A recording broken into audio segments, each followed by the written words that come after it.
This isn't just another story.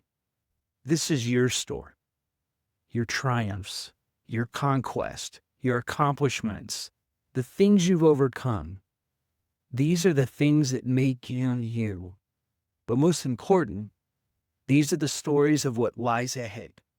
It's time to get re-inspired.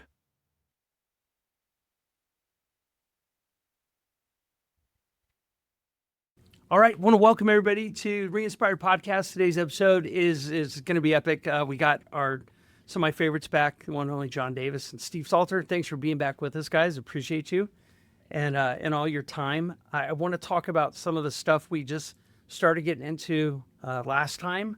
And then, John, between then and now, you've knocked out another 100-mile race. I did. Yeah, so I want to go a little bit deeper on that. So anyway, everybody, thanks for being with us today. It's going to be an epic conversation. Yeah, thanks for having us back. Yeah. So last time we talked Cocodona, which was your latest and greatest, emphasizing greatest adventure of recent. And then per our discussions, you've already gotten into it for next year. So that's epic. Yeah. Are there any things when we are talking about Cocodona and some of the nuanced things that we wanted to revisit? Yeah. Gosh, I mean, there's a million parts to it. So I think one of the interesting things, I don't know if I talked about last time, was, and apparently this is pretty common. I didn't know this at the time, but I saw other people post about it. But, you know, by the time you're 50 hours into the race and haven't really slept, I didn't notice really I was doing it at the time, but I kept bringing up to my pacer. I was like, I remember when we did this last time. I remember this spot. I remember I fell here last time. And he kept looking at me. He's like, when did you run this area before? And I was like, you don't remember when we did it last year or whatever? And I kept saying that over and over. And yeah, apparently that's common. Everything was a very vivid memory. I knew I had been there before. I recognized. There was one section in particular where, I swear I've done it before. And I fell in the same place. I remember crossing the same river. And I kept saying that over and over. And then, I found out later on that, other people had that same experience where, you feel like you've been there before. And then I, looked into it and realized it was, a sleep deprivation thing that was pretty common. But that was one of the funnier things that happened was I said that over and over, I remember this. I remember doing this part. Oh, I remember, this climb that's coming up, but I'd never been there or anything. And so that was something that was interesting. So it was like a déjà vu through time and space. You'd been there before. It's remarkable. And I said it over and over. And I think he was just so confused because, I think he just had thought I had actually been there. But okay. And this is 50 hours into the race? Yeah, I think it started around mile... Anyway, I think it started around mile 130 and then pretty much went the whole rest of the time. I kept remembering. Every part of it, I was so confident that I had been there before, had done that exact same thing before, and I haven't, but... Okay. Yeah, I've never had that experience. You never have. No, I was going to ask, maybe Steve's tapped into some higher I didn't have thing that here. Leadville, so maybe it, you gotta because Leadville I didn't sleep at all. Yeah. By the time, this was probably I guess race started Monday morning, probably started Wednesday time. Okay. Maybe just longer without sleep is when that kicks in. But, yeah, I, just learned about it after and realized that other people had, very similar experiences. Really? Which I thought was interesting. Yeah. And the other people that had the experiences, was it strictly related to sleep deprivation, or was it, strictly to these long runs with sleep deprivation? I don't know. I think I just, Googled it after, okay. Well, do you get deja vu if you're sleep deprived? And it was yeah, you can totally have deja vu if you're sleep deprived. And okay. So, yeah, I'm not totally sure how all that works, neurologically, but it was super interesting. And that's, one of the things I remember most about the race was just, I just kept thinking I'd been there before. I had done all of this before. And it's, super vivid, too. It wasn't blurry or anything. It was, no, I remember this exact place. Wow. Yeah. That's fascinating. I know, it's really fascinating. It was blowing my mind, and then I got really into it and was reading about it and stuff. But so, yeah, that was cool. That's incredible, man. So, now I've heard of people having hallucinations and stuff on somebody. Have you ever had anything like that, John? Lots of hallucinations. Really? Oh, yeah. Okay, let's go deeper on that. I want to hear about it. It's typically when I'm really, really, really sleepy. So we do a race. My friends put it on. We call it the Boulder Badass, and we started it because of one of our other friends. He was trying to do a 100-miler every month for a year. His friend that he had been ultra running with for a long time, she passed away of cancer, and he was sort of doing this to honor her. And so he didn't have a race in December, and my buddies planned out this route called the Boulder Badass, and it's a 100-mile loop around Boulder. And they start the race at 10 p.m. on Friday, and the goal is you have to be finished with the race by Monday morning to get back to work. And you're also not allowed to sleep during the day on Friday. You have to work a full day. This is just to be cruel and make it silly. So waking up Friday morning, not sleeping, starting the race on Friday night, going all through Friday night, all through Saturday, and then finishing Sunday morning. That's the longest that I've been awake. And it was hallucinations like going down the trail in Boulder and seeing somebody sleeping right there on the side of the trail. And I get up to it and it's a log and it's not a person. And then I'm like, why is there another person sleeping right there? And I get up to that log and it's another log. And I keep questioning, like, why are there so many people sleeping out here? I've had that happen. Driving home from that race, a whole bunch of blackbirds were flying straight up out of the hood of my car. And it was like, I was kind of freaking out because I thought I was going to hit these birds. And it was just like for miles, just blackbirds flying straight up out of my car.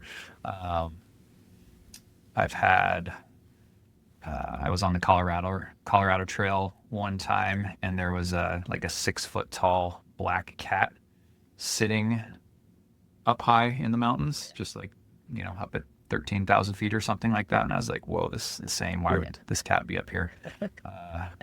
So weird things like that. You hear about, great stories from a lot of different runners. Yeah. All kinds of crazy things, giraffes walking through or whatever. Right. And people even having conversations with like animals and, talking to them. Yeah. Sometimes people are just like mumbling on the trail. I've seen that. But I haven't. I wish I've like I know a lot of people who say during races, I feel like I don't really that much. I always want to, but it just never quite happens. I hear a lot of stuff though. Okay. I don't have sense of smell, but I can hear everything really good. And then I think that's just even more heightened. So I always think someone's running behind me. I did that probably 100 times during Cocodona. I would just turn around because I was like, oh, there's footsteps behind me and no one would be behind me. And that one kind of freaks me out. Yeah, right? Like you're being chased. Yeah. Especially when you're that sleep deprived. For me, everything becomes, any little problem becomes catastrophic and I have to stop because, I'm dehydrated or whatever it is. And it seems like a really big deal or scary. Yeah. So a lot of times I think there's going to be a bear or a mountain lion or something like that. And I kind of get myself worked up for no reason. Yeah. But it seems scary in the moment because I'm so tired, I think. At the last little section of Cocodona, you're by yourself and you're really out in the middle of nowhere. And this one I know wasn't a hallucination, but I could see eyes in the forest. And I think it was just deer. But at the time, oh, right. I'm freaking out. I'm like, oh no, and no one's around me and I'm by myself. And this mile 240. And so well, there's not much I can do because if anything chases me, I'm going 1 mile an hour. So I remember just kind of being scared for a solid couple hours because I didn't know what animal it was, but nothing attacked me. But I think I brought it up last time. I had one hallucination at Cocodona where I saw the Russian. Oh, the nesting dolls. Yeah, that was the one time I did see something and it was that was really the only time I can think of where I really hallucinated. But so I love where the conversation's gone. Last time we were talking about not quitting and the perseverance and the physical stuff. I'm hurting, but I'm going to keep going and stuff. we just kind of opened Pandora's box into some of the mental challenge of the game, other than just being hard, right? Like, well, I said I'm going to finish this, so I'm going to finish it, and some of the other stuff. And John, last time we talked, I think you referred to it as John's pity party, right? And then get some calories in, and then that kind of turns. What are some of it, and I'm just hearing about mountain lions and being scared while you're running and all this other stuff. What are some of the other mental challenges that you guys have had in some of these long distance runs?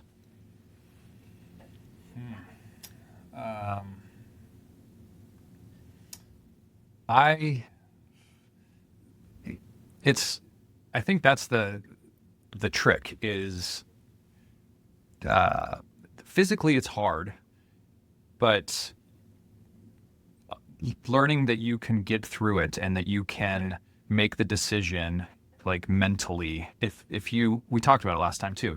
If you, at the start line, if you tell yourself, I'm finishing this race and there's nothing that's going to stop me, I'm going to finish, and I don't care whether I finish in first place or last place, I'm just going to get it done.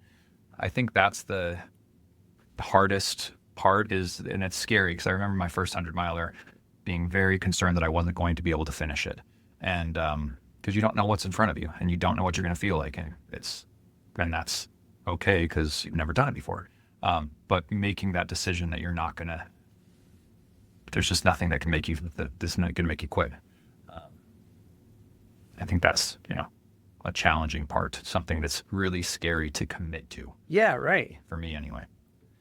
Well, and Steve, if you're having a couple hours of the force's eyes on you, right? Running a 250 plus mile race. At some point in time, I don't know if you logically like, I'm in the middle of nowhere. There's nowhere for me to go. So I'm just going to keep going, right? If that's part of it, and you just deal with the fear. Yeah. Or is the fear moving you at a hotter pace at that point in time? No, I think for that, like, circumstance specifically, like I knew there wasn't much I could do, like, but actually, because I feel like wildlife and stuff is like a real factor. Like, I remember running past like a lot of scorpions out there, and like there's snakes out there, and I would lay down in the dirt, like try to sleep a lot too. And so like wildlife's like totally like a real factor.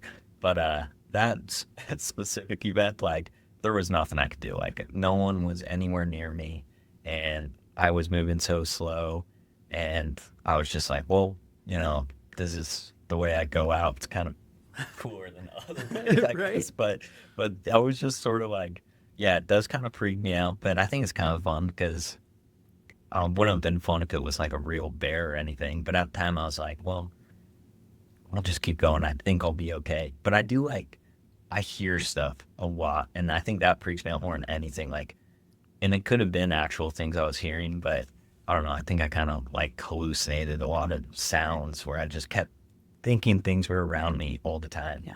And it did kind of freak me out a little bit, but. Well, and it sounds like, and John, you were saying some of it too, at that level of exhaustion, physically and mentally, right? You were saying it's easy for a small problem to compound and get bigger. I would assume that field mouse that was staring at you as you went by, turned into a fox, and then to a mountain lion, and then to a grizzly bear, and then to a dinosaur, right? Yeah. So it's amazing. I'm trying to play that back. That's unreal. No, there's lots of fun stuff. Just like, I think in general, like, it's hard to explain really unless you're like being like that tired, like the amount of games your brain just like, it just doesn't process information well. So like a lot of stuff, which is very common, I think, is like, I don't know if I like necessarily hallucinate something crazy very often, but I do get a lot of like, well, this tree looks like a bear or something. Like, and you get closer to it, and then you're like, oh, it's just a tree. So like, it's like your brain's just not like piecing together the information very fast. And like, there's always like kind of like faces on rocks or something. I get at night, every trail looks like, I guess one is every trail looks like I'm running on like the moon. Because I think like the headlamp hitting the dirt. Yeah. And then I'm just like having my head down for like hours straight, because I'm usually not like taking in the sights always. I'm just like, I'm staring at the dirt in front of me. And it's just like, over time, it just feels like the moon's surface, like the Okay. rocks, the way everything looks. And that happens every time. That's another it's a hard part, especially at night, and that far into a race, that many hours of no sleep, you still have to be very aware of what you're stepping on, because you're out on a trail by yourself, and if you were to roll an ankle, Exactly. or something worse, Yeah. you could be in serious trouble. Yeah. And so it's really you're mentally completely exhausted, but you still have to maintain focus, and that's I think that's when pacers can be helpful too, because then if you were to hurt yourself, you could have somebody there to at least, rub your head and make you feel better. Right, yeah.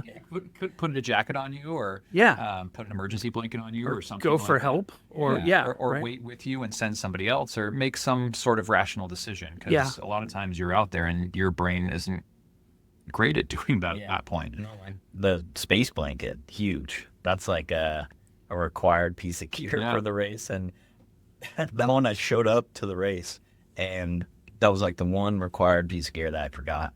And it's like the night before the race, and they were like, yeah, you need a space blanket. But in my head, like, they would just have some. I was like, oh, I'll just get some at like the start. Like, there's tents everywhere. Someone's got to have a space blanket you can just buy real quick.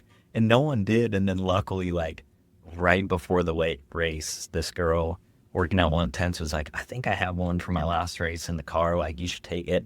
She went and got it for me, gave it to me, like, right before we started.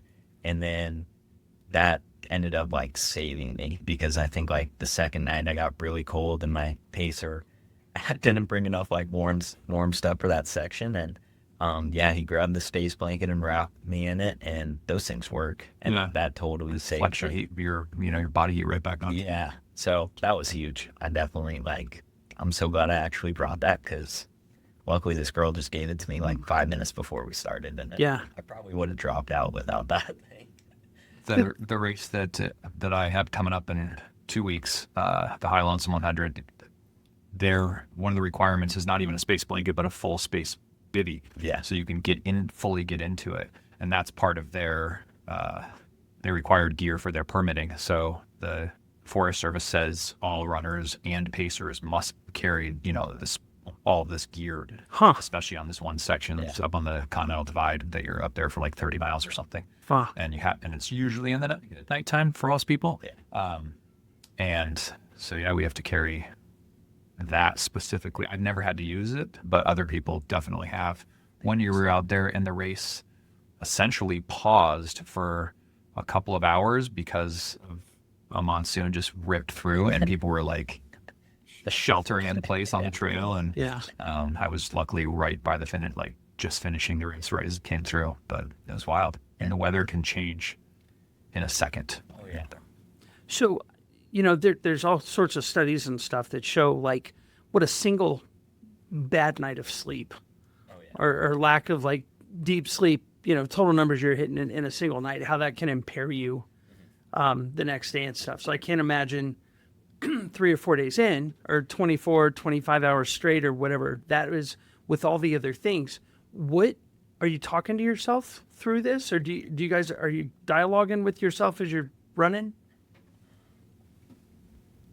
Yeah, I don't think at the time, I mean, like at the time I knew I was really tired and like sleepy, but I don't think I realized how bad it was until I watched like videos after that, like I recently just watched, and I watched the clip that Ryan took me, and it's like me at maybe like the 170-mile aid station, and my girlfriend's talking to me, and my eyes are just like closed, like while she's talking to me. And I don't remember that at all, but it's like broad daylight, and it was like a time where I should be awake. And the whole like video is just so funny because my face is like swollen and my eyes are just like basically closed. And I think like at the time, I don't know, at the time I knew I was pretty sleep deprived, but like I think I power through it pretty good until like I can't. Eventually, like that's when I got to the point where I just couldn't keep my eyes open. And it was like I was trying so hard to just like lift my eyelids so that I could see where I was going. And eventually I got to the point where I literally couldn't. And that was when I pretty much just took a nap like on my friend's shoulder while we were like moving forward, basically. because I just couldn't do it anymore. But it wasn't until after I watched videos where I was like, oh, I looked way worse than I thought. Like, even just like a few days after the race, I don't know, I feel like a little bit of time goes by and then I'm pretty quickly like, oh, that wasn't like too bad. Like, nice. But at the time, I looked terrible. Like, Yeah. so. Are you talking to yourself, being like, dude, you got this, just keep pushing? Or are you on autopilot at that point in time? Yeah, I'm probably not even thinking that much in general. I think, yeah, the sweet spot is like not thinking about anything. You're just like kind of moving forward. But I mean, I'm also taking, do you do a lot of caffeine? I was taking a caffeine pill, like pretty often. And I took a lot of caffeine. Okay. And so like that kind of helps. And yeah, eventually you just gotta sleep. Yeah, I've on shorter races, 100, like 100-mile race. I think that's a completely different. It's not that difficult to stay awake throughout the night. I generally will take caffeine, but I am pretty sensitive to it. So I'll actually do a caffeine taper where I don't have caffeine for the full week beforehand, and then I will. This last race that I just did, I was just doing caffeine pills, same thing. They're 200 milligrams, so I'd break them in half, and I did just 2 of those throughout the night, so I took 200 milligrams total. And that was pretty much it. I had 200 milligrams before the race started. It's like a lot of people come off it like before. Like my friends do that too, and I don't think I could do it. I would just be so miserable. Is your caffeine intake in daily life pretty massive? high? Okay, so It's I just carried that through the whole way. At this point, I don't think it does anything for me. It just prevents like a headache, basically. Okay. I was taking caffeine the whole time, and maybe it helped a little bit, but So back a little bit ago. Well, first, what kind of conversation are you having with yourself through the night, or when you hit these different points of exhaustion and stuff? I think it depends on really how sleepy I am. And so this last race that I just did, it's kind of a boring race. Like nothing dramatic happened. It was just, I felt fine throughout the night. I felt okay all day. I was taking in lots of calories. And so it wasn't really that exciting, but I think that's why it turned out like, pretty decent for me. When I'm not taking care of myself as well, I'm constantly like, John, you have to eat. You have to take a gel. But then I'm also telling myself, if I take a gel, I am definitely going to throw this gel up. And I've had that happen a lot. Like you take something in and it comes right back up, and you can't eat for a long time. And so it's mostly self-talk like that. Like, Okay. hey, take this gel. The devil on the other side is saying, don't take this gel. You're going to throw it up. Yeah.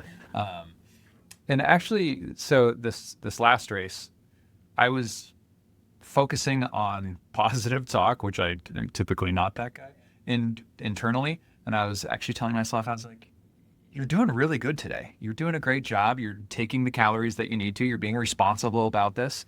And it's paying off. And you're going to run. You're going to have a solid race. And you're doing really well. And I kept saying that to myself. And I was like, yeah, that does work. I should read some of those self-help books and Right. take some of that advice. What was it sounds like a big part of that was the prep you did for the race, right? Yeah, I mean, yes. Did that make it easier there were no surprises, things were boring like you were saying because you prepped really well? I don't think I really prepped much better than I typically do in a race. I think that I just have a lot more experience than I used to. Okay. And so not that I've ever nailed one of these races. I learn something every single time, and they generally don't roll this smooth. Okay.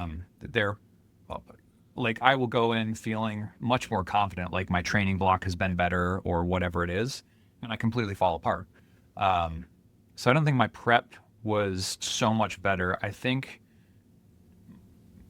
since I've done a lot of them, I know what's ahead of me, and I know how to solve that problem when I hit that, when that problem gets to me. Yeah. And just trying to prevent the problem in the first place, i.e. getting enough calories in your body. I mean, Right. it's like the bottom line. I think in any of these endurance events is the training is a big part of it at the beginning. Once that's done, it's done.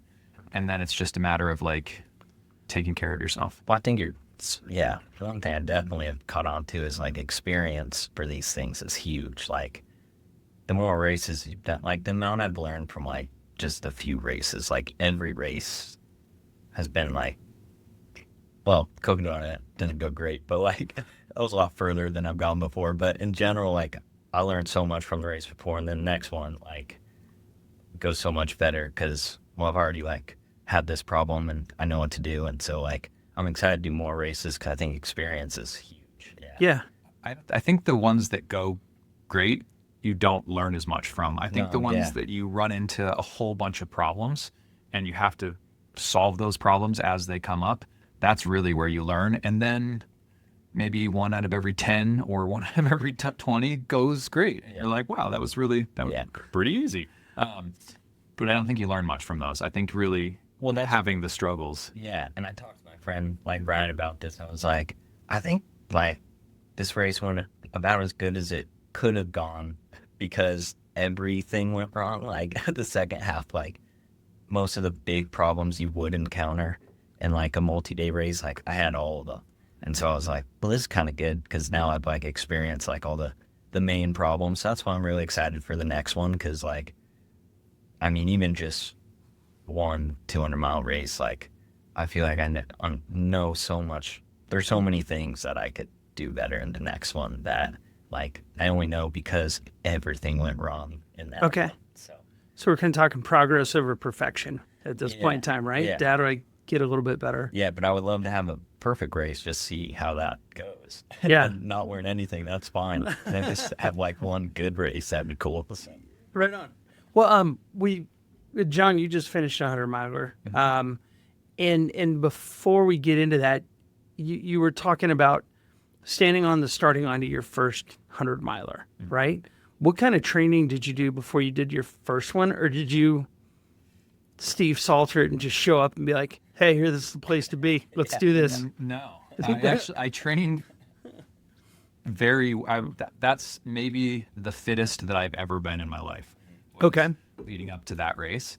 And I mean, like I even had a coach putting plans together and stuff for me at that point. Super fit, but didn't have any idea what I was doing mentally. Like I was really, really nervous about 100 miles. And I had a great group of people with me for that race that helped take care of me. And like, I also had another friend of mine who was behind me and I was running scared because I didn't want him to catch me. Okay. And so that was a lot of motivation. Yeah. Okay. But I had specifically one friend come and pace me who's very experienced, the gentleman that I was talking about that we did the Boulder Badass who did the 1200. Okay. Gotcha. He's done, I don't know, 50 or 60 100-mile races, I'm sure at this point. Wow. And he paced me for maybe the last 30 miles or 30 or 50 miles. I don't remember what he did. But he was making sure that I would stop at every aid station and properly, fill everything up, make sure I had calories to go with me. Because at points I was like, let's just go through this aid station because I don't want my buddy to catch me. And he was like, absolutely not. Because if you do that in 5 miles down the road, that's when you're going to really crash hard. Yeah. So, by doing that, that's why I didn't get caught. And so overall, that first 100-miler went really, really, really well. And I remember shortly after, talking to it with friends, and I was like, it wasn't that hard. And they were like, what are you talking about? Show up yourself. These are the same people that were helping you get through it. Okay, gotcha. And then the next year I did the same race and I ran 5 hours slower and I paid for it. And it was brutal. And it was so much more painful. It wasn't any fun. When I was finished, I was like, oh my God, that was the hardest thing I've ever done. And it was, I went into it thinking I was just going to be fine because the first one was pretty easy. Yeah. The second one should be even easier. Right. Not the case. Not the case. Yeah. And so this the one that I did 2 weeks ago was that same race. Okay. And it was just like, that was the first year. It was just, I took really good care of myself. And now I've learned to do, I've learned from these friends of mine. And it just kind of was a boring race. Hey guys, we're going to take just a couple minute break, top off our drinks and stuff, and we'll get back to it. I can't wait to hear about your race, John.